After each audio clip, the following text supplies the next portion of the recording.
Hello dear student, welcome. तो अभी tax में सबसे बेसिक टॉपिक क्या है? Scope of income. ये सबसे नकली टॉपिक बोल सकते हैं आप लोग, एकदम आसान रहता है, तो बच्चे लोग इसको छोड़ना कभी नहीं, ठीक है। तो ये क्वेश्चन है, देखो तुम्हारा, है ना। अभी इसमें अपने को बोला है रेसिडेंट एंड ऑर्डिनरी रेसिडेंट, एक ये वर्ड आ गया। फिर बोला है रेसिडेंट बट, है ना, तो लोगों ने कैसा है नॉन ऑर्डिनरी रेसिडेंट। तो ये ऑर्डिनरी रेसिडेंट है, ये नॉन ऑर्डिनरी रेसिडेंट है, और एक है नॉन रेसिडेंट। क्या है? Non resident. तो अभी ये इसका मतलब क्या होता है मालूम है क्या? ये ऑर्डिनरी रेसिडेंट में तुम और मैं, हम लोग इंडिया में पैदा हुए ना, अपन बाहर आते जाते नहीं है। और ये नॉन ऑर्डिनरी रेसिडेंट मतलब वो इंडिया में आता है जाता है, बाहर गाँव में आता है जाता है आता है। और नॉन रेसिडेंट बोले तो बाहर गाँव का, जैसे डोनाल्ड ट्रम्प इंडिया का थोड़ी है, किधर का वो, उसको नॉन रेसिडेंट बोलेंगे।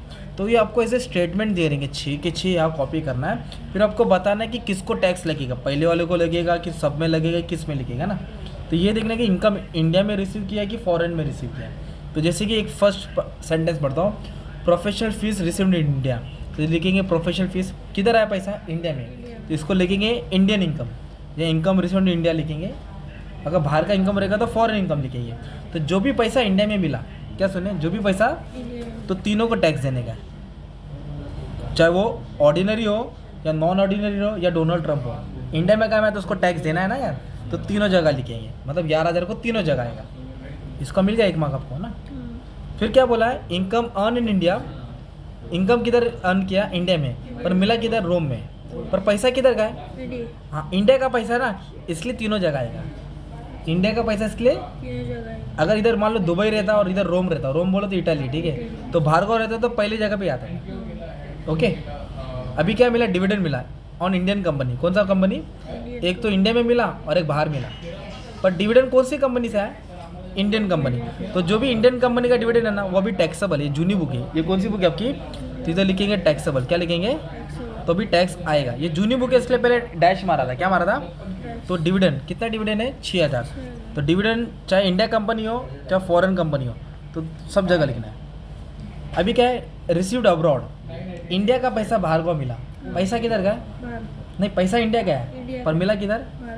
तो वो भी इंडिया का ही इनकम रहेगा, पर तीनों जगह, तो ये भी तीनों जगह है। हाँ, ओके। अभी तक क्या बोला? Salary earn and receive in Paris, कमाया और मिला भी किधर? पेरिस। तो बाहर का इनकम, तो उसको बोलेंगे फॉरेन इनकम। क्या बोलेंगे? तो एक ही जगह आएगा। किधर आएगा? फॉरेन इनकम तो एक जगह ना। अभी तो बोला है income from agriculture in Nepal. Nepal बाहर का देश है, तो बाहर का देश बोले तो फॉरेन इनकम, तो एक ही जगह आएगा। कितना जगह आएगा? एक आएगा। Income business in UK, business किधर है? नहीं, यूके। यूके बोलो तो इंग्लैंड में। और पर कंट्रोल किधर से हो रहा है? इंडिया में। कंट्रोल किधर से हो रहा है? तो जब कंट्रोल वर्ड आएगा ना, दो जगह आएगा, पहले और दूसरे को। पहले और मतलब फर्स्ट और सेकंड। कंट्रोल या सेटअप आया तो फर्स्ट और सेकंड। फिर इसका टोटल ले लेंगे। क्या ले लेंगे? 10 मार्क जेब में, खत्म। इतना ही करना है, कुछ सॉल्व नहीं करना है। अभी एक और सम सॉल्व करा देता तो आइडिया आ जाएगा, ठीक है। ये क्वेश्चन है 8 के 8 लाइन लिखा, 8 के 8 लाइन लिखा।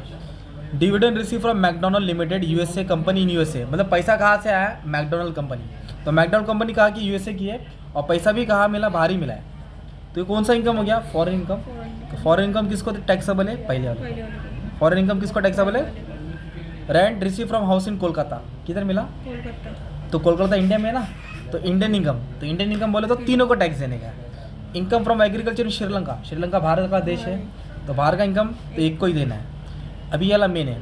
Income from business in Dhaka, Dhaka बोले तो होता है बांग्लादेश। ढाका क्या होता है? पर कंट्रोल किधर से करें? मुंबई में। मतलब हम इंडिया में और बिजनेस किधर है? ढाका, बांग्लादेश में ना, तो इधर से कंट्रोल करें ना। तो कंट्रोल बोलो तो वेरी गुड, किधर आएगा? दोनों को। Rent from office property in UK, UK बोले तो इंग्लैंड, और पैसा है किधर? स्विट्जरलैंड। ये भी बाहर का हो, ये भी बाहर का हो, तो फॉरेन इनकम तो पहला आएगा। Income from profession in Nairobi, Nairobi बोले तो केनिया, अफ्रीका। मतलब पैसा था, प्रोफेशन किया नैरोबी से, पर वो बिजनेस सेटअप किधर क्या? इंडिया में। सेटअप किधर क्या? सेटअप का मतलब होता है कंट्रोल। सेटअप का मतलब क्या होता है? तो कंट्रोल सेटअप दो जगह, सेटअप कंट्रोल, है ना। पास्ट अनटैक्स, क्या वर्ड है? मतलब पुराना। पुराना है तो किधर भी नहीं आएगा। पुराना है तो किधर भी नहीं आएगा। अच्छा, डिविडेंड इंडियन कंपनी का उन दो जो रॉयल्टीज उन दो, तीन टैक्सेबल है तीनों को। इंडियन कंपनी का डिविडेंड सबको टैक्स देना है। ऐसे क्या ले लेंगे, टोटल ले लेंगे। इधर लिखने का नाम बंदे का, है ना, प्रीवियस ईयर असेसमेंट है, अभी आप लोग 2024-25 में देंगे ना, तो उसके हिसाब से तुम्हारा असेसमेंट चेंज हो जाएगा ना यार। 10 मार्क जेब में, कितना mark? 10 minute. Thank you very much.